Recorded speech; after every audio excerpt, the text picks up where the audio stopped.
लेखक आगे कहता है कि जो राष्ट्रीयता पृथ्वी के साथ नहीं जुड़ी वो निर्मूल होती है। निर्मूल, जड़ ही नहीं होती उसमें। मूल जड़, जड़ से उखड़ी हुई। बिना भूमि से जुड़े हुए कोई भी राष्ट्रीयता निराधार होती है, उसका कोई आधार नहीं होता है। राष्ट्रीयता का आधार भूमि है।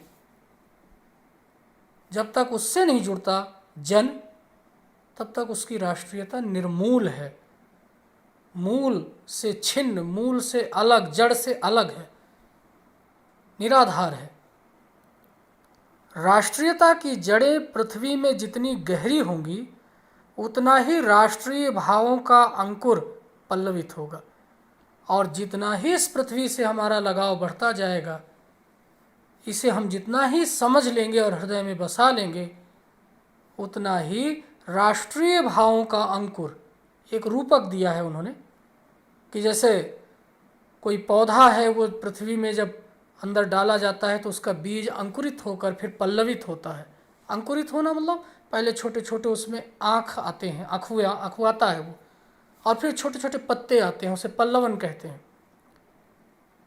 तो जब हमारी भावनाएं, हमारी समझ, हमारा विवेक इस पृथ्वी में धंसेगा, इससे जुड़ेगा, इससे लगाव रखेगा, तभी हमारा और उसका नाता, पृथ्वी का और जन का नाता गहरा होगा।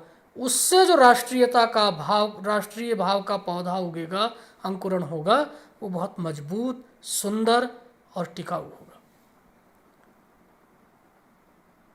इसलिए पृथ्वी के भौतिक स्वरूप की आद्योपांत जानकारी प्राप्त करना, उसकी सुंदरता, उपयोगिता और महिमा को पहचानना आवश्यक धर्म है। इसीलिए लेखक कहता है निष्कर्ष के रूप में कि वो कह रहे हैं कि मैं क्यों कहता हूं कि आप पृथ्वी के भौतिक स्वरूप को जानिए। क्यों जन भौतिक स्वरूप, पृथ्वी के भौतिक स्वरूप को समझे? कारण बताते हैं, तर्क है एक। कारण ये है कि जब तक हम इसके भौतिक स्वरूप के आद्योपांत, आद्य माने आरंभ, उपांत अंत तक, आरंभ से लेकर अंत तक संधि कर रखी है इसमें, आद्य और उपांत, ओ बन गया। तो ये आरंभ से लेकर अंत तक इसके संपूर्ण स्वरूप की, भौतिक स्वरूप की जब तक हम जानकारी नहीं प्राप्त कर लेते हैं, जब तक हम अपनी इस धरती को अच्छी तरह समझ नहीं लेते हैं और इसकी सुंदरता, इसकी उपयोगिता, इसकी महिमा, महिमा माने महानता, कितनी महान है ये हमारे लिए, इसे अगर हम नहीं पहचान लेते हैं, तब तक हमारे राष्ट्रीय भावों का जो पौधा है वो अंकुरित ही नहीं होगा। और ये हमारा आवश्यक धर्म है। धर्म, कर्तव्य है, ये हमारी नैतिकता है कि हम इसको जानें। तो लेखक जोर दे करके ये बात कहना चाहता है कि भूमि राष्ट्र का मूल आधार है। भूमि के बिना कोई राष्ट्रीयता संभव ही नहीं है। और साथ ही साथ उस भूमि पर रहने वाले जन का ये कर्तव्य है कि वो भूमि के भौतिक स्वरूप, उसकी सुंदरता, उसकी उपयोगिता, उसकी महिमा को समझे। इसी से, इस समझ से ही, इस विवेक से ही हमारे अंदर उस भूमि की छवि जागृत होगी, वो भूमि का हृदय में वास होगा, और तब जाकर के राष्ट्रीयता का जो भाव है वो हमारे अंदर दीपक के समान ज्योतित होगा, जलने लगेगा। अगले पैराग्राफ में इसी बात को आगे बढ़ाते हुए लेखक कहता है कि इस कर्तव्य की पूर्ति सैकड़ों हजारों प्रकार से होनी चाहिए। किस कर्तव्य की पूर्ति? भौतिक स्वरूप को पहचानने की जो कर्तव्य है, इसे एक तरह से ही नहीं, एक ही उसका कोई बंधा बंधाया रास्ता नहीं है। सैकड़ों हजारों प्रकार से होनी चाहिए इस कर्तव्य की पूर्ति। इस कार्य को पूरा करना है सैकड़ों हजारों प्रकार से। पृथ्वी से जिस वस्तु का संबंध है, चाहे वो छोटी हो या बड़ी हो, उसका कुशल प्रश्न पूछने के लिए हमें कमर कसनी चाहिए। कमर कसना मुहावरा है। पृथ्वी में जो कुछ भी है, छोटी चीज़ हो बड़ी चीज़ हो, पहाड़ हो या रेत का कण हो, दोनों का हाल खबर लेना, दोनों के बारे में जानकारी रखना, दोनों के बारे में आत्मीयता का भाव रखना, इसके लिए तैयार रहना, हमेशा कमर कसे रहना, तैयार रहना, ये जन का कर्तव्य है। पृथ्वी का सांगोपांग, सांग और उपांग,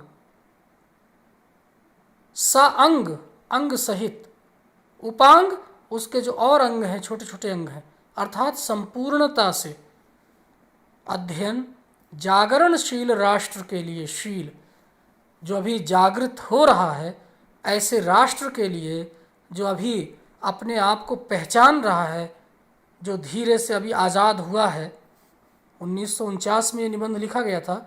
अभी आज़ाद हुआ है, जागृत हुआ है, आगे बढ़ने का रास्ता खोज रहा है जो राष्ट्र, उसके लिए ये बहुत ही आनंददायी कर्तव्य माना जाता है, बहुत ही आनंदप्रद कर्तव्य माना जाता है, बहुत आनंद प्रदान करने वाला कार्य है कि उसके सामने तो सारा संसार खुला हुआ है।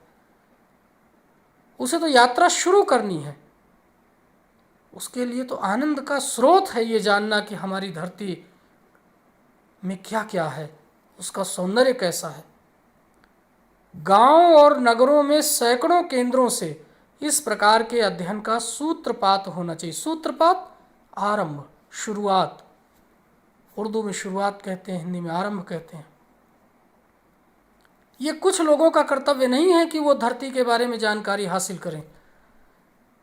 ये सभी का कर्तव्य है। गांव का कर्तव्य है, शहर का कर्तव्य है, जन जन का कर्तव्य है, और सैकड़ों केंद्रों से इसका अध्ययन किया जाना चाहिए। इसके पेड़ों का अध्ययन, इसके नदियों का अध्ययन, इसकी भौतिक संपदा का अध्ययन, इस जमीन के रेत कणों का अध्ययन, इसके उपजाऊपन का अध्ययन, सब कुछ का अध्ययन, उसको जानना, जान करके उसकी महत्ता को अपने हृदय में बसाना, ये जन जन का कर्तव्य है, गांव का कर्तव्य है, शहर का कर्तव्य है, सबका मिला जुला कर्तव्य है। ऐसी लेखक की मान्यता है, ऐसा लेखक सुझाव देता है। उदाहरण के लिए, पृथ्वी की उपजाऊ शक्ति को बढ़ाने वाले मेघ जो प्रतिवर्ष समय पर आकर अपने अमृत जल से इसे सींचते हैं, हमारे अध्ययन की परिधि के अंतर्गत आने चाहिए। उन मेघ जलों से परिवर्धित प्रत्येक तृण, लता और वनस्पति का सूक्ष्म परिचय प्राप्त करना भी हमारा कर्तव्य है।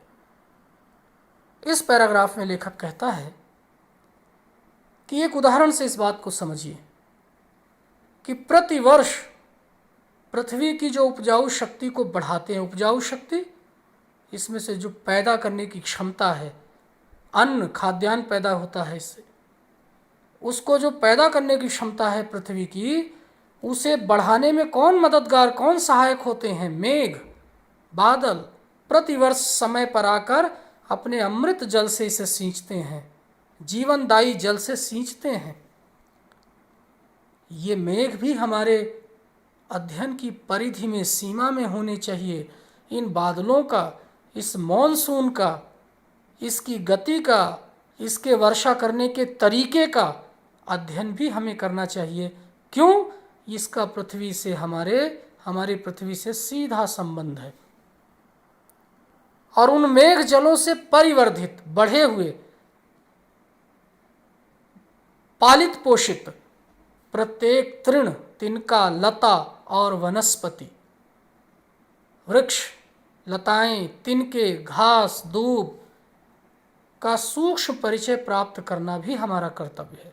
तो एक ओर जहाँ मेघों का हमें अध्ययन करना चाहिए, उसकी जानकारी लेनी चाहिए, पृथ्वी का उससे सीधा ताल्लुकात है, संबंध है, और उस मेघ के, उन मेघों के द्वारा सींचे गए जो तृण, लताएं, वनस्पतियां हैं, वृक्ष हैं, पेड़ पौधे हैं, जिससे ये धरती शस्य श्यामला बनती है, हरी भरी बनती है, उसका भी सूक्ष्म परिचय, उनके स्वभाव का भी सूक्ष्म परिचय हमें प्राप्त करना चाहिए। वही अवधारणा जो उन्होंने शुरू में कहा लेखक ने कि पृथ्वी के भौतिक स्वरूप, सौंदर्य और समृद्धि के प्रति सचेत होना है। कैसे होना है, अब क्रम से वो बतला रहे हैं। मेघों का अध्ययन करो, वनस्पतियों का अध्ययन करो। और कब कह रहे हैं ये? 1949 ईस्वी में कह रहे हैं, जिस समय भारत में इतनी वैज्ञानिक प्रगति नहीं हुई थी। तब इनके अध्ययन के सूत्रपात नहीं हुए थे, शुरुआत नहीं हुई थी। उस समय वो सचेत कर रहे हैं भारतवासियों को कि हमें इस ओर भी दृष्टि डालनी है, इस भूमि के सांगो पांग, अंग अंग को समझना है। इस प्रकार जब चारों ओर से हमारे ज्ञान के कपाट खुलेंगे, तब सैकड़ों वर्षों से शून्य और अंधकार से भरे हुए जीवन के क्षेत्रों में नया उजाला दिखाई पड़ेगा। जब हम अपने राष्ट्र में एक अभियान के तहत, अंग्रेजी में जिसे मिशन कहते हैं, उसके तहत, उसके अनुसार, उस भाव से अपने ज्ञान के कपाट, दरवाजे खोलेंगे, तो सैकड़ों वर्षों से, प्राचीन काल में हम प्रबुद्ध थे, ज्ञानी थे, लेकिन सैकड़ों वर्षों से जो हमारे जीवन में एक शून्यता और अंधकार भर गया था, हम परामुखापेक्षी हो गए थे, दूसरों की मुंह की ओर ही देखते रहते थे। ऐसे भारतीयों के जीवन में, ऐसे जन जीवन में नया उजाला फैलेगा, नई जागृति आएगी, और तब देश में एक नई लहर पैदा होगी। ये लेखक कहना चाहता है। तो आप देख सकते हैं कि लेखक कितने राष्ट्रीय, प्रबल राष्ट्रीय भावों से उत्प्रेरित है, और विवेकपूर्ण ढंग से वो समझाना चाहते हैं कि राष्ट्रीयता सिर्फ हवा में नहीं हो सकती। राष्ट्र की भावना को पाने के लिए कुछ कर्तव्य हैं, उन्हें करने आवश्यक हैं, और वो कर्तव्य उन्होंने बतलाया कि इस धरती को जानें, अध्ययन करें, योगदान करें, तब वो राष्ट्रीयता की भावना प्रबल होगी। धरती माता की कोख में जो अमूल्य निधियां भरी हैं, जिनके कारण वो वसुंधरा कहलाती है, उससे कौन परिचित न होना चाहेगा? कौन ऐसा भाग्यहीन होगा जो इस धरती के खजाने को न जानना चाहेगा? कोख, इसके अंदर अमूल्य निधियां भरी हुई हैं। प्रिय छात्रों, आपको जान करके ये आश्चर्य होगा कि ये सब कुछ जो आप बाहर देखते हैं,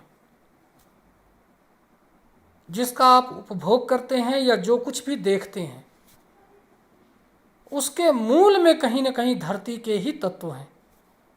लोहा हो, खाद्यान्न हो, ईंट पत्थर हो, किसी भी एक चीज़ की ओर आप इशारा करें, वे सारी की सारी चीज़ें धरती की कोख से ही पैदा हुई हैं। उनका रूप बदल दिया गया, उनको उपयोग के लायक बनाने के लायक मशीनों में लगाया गया, फिर उनका रूप बदल दिया गया, लोहे को कार बना दिया गया, मोटरसाइकिल बना दिया गया, या और कोई सामान बना दिया गया। लेकिन वो जो उसका अयस्क है, वो कहाँ से निकला? वो इसी धरती माता की कोख से अमूल्य निधियां हैं, इनका कोई मूल्य नहीं आंका जा सकता। इसी से पेट्रोल निकल रहा है, इसी से लोहा निकल रहा है, इसी से खाद्यान्न भोजन की व्यवस्था हो रही है। शायद इसीलिए इस धरती को वसुंधरा कहा गया है। वसु को धारण करने वाली, खजाने को, धन को धारण करने वाली, अमूल्य निधियों को, निधि माने खजाने को धारण करने वाली। तो जिज्ञासा का तो ये धरती भी स्रोत है। इसको भी परखा जा सकता है, जांचा जा सकता है, खोजा जा सकता है। कौन नहीं परिचित होना चाहेगा? सवाल करता है लेखक कि सभी के अंदर तो इतनी जिज्ञासा होगी ही कि जिस धरती पर हम रहते हैं, इतने प्रकार के तत्व उससे निकलते हैं, अमूल्य निधियां भरी हुई हैं, क्यों ना हम उसका सदुपयोग करें, क्यों ना हम उसे जानें। लाखों करोड़ों वर्षों से अनेक प्रकार की धातुओं के पृथ्वी के गर्भ में, धातुओं को पृथ्वी के गर्भ में पोषण मिला है। लाखों करोड़ों वर्षों से धरती के कोख में न जाने ये क्या क्या चीज़ें पड़ी हुई थीं, पोषित होती रहीं, मतलब वो बनती रहीं, तैयार होती रहीं, और तब जाकर के वो धातु का रूप धारण करती हैं। उन्हें हम निकालते हैं, उनको अपने जीवन में विभिन्न कामों में उपयोग में लाते हैं। दिन रात बहने वाली नदियों ने पहाड़ों को पीस पीस कर अगणित प्रकार की मिट्टियों से पृथ्वी की देह को सजाया है। ये ऊपरी देह जो है धरती की, जिस पे हम खेती भी करते हैं, चलते हैं, जिनमें पेड़ पौधे हैं, ये कोई एक दिन में नहीं बनी है। अगणित काल से अनेक प्रकार की मिट्टियों को नदियों ने रगड़ रगड़ करके, चट्टानों को रगड़ रगड़ करके, उसको बारीक बना करके इस पृथ्वी को एक नया स्वरूप दिया है। कौन नहीं जानना चाहेगा कि ये प्रक्रिया